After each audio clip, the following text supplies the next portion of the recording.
Definitely అండి. ఒకటి ఏంటంటే అర్జున్‌తో అందరూ లక్కీగా ఏంటో నేను అందరికంటే చిన్నానని ఫీల్ అయ్యి నాకు నన్ను చూసుకుంటా మరి పిచ్చోడు అనుకుంటారో లేకపోతే అమాయకుడు అనుకుంటారో ఏమనుకుంటారో నాకు తెలియదు.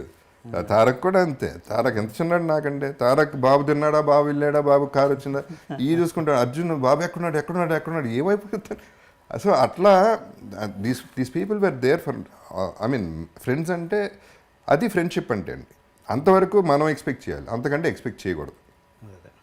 దానికి ఒక లిమిట్ ఉండాలి, మన ఎక్స్పెక్టేషన్ కూడా ఒక లిమిట్ ఉండాలి. మీ బ్యాడ్ ఫేజ్లో తన ఒపీనియన్ ఏంటి అర్జున్?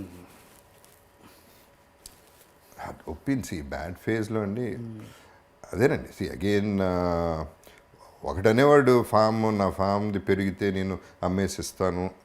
ఓకే. సో అవన్నీ ఓకే.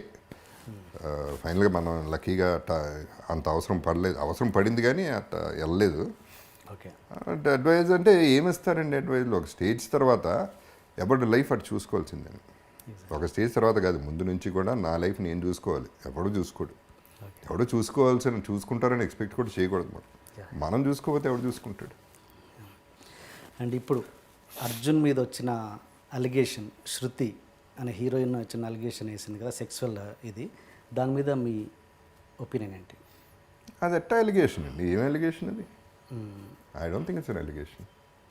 సెట్లో 100 మంది, నేను 150 మంది పని చేస్తుంటే ఏం ఎలిగేషన్ చేస్తారు?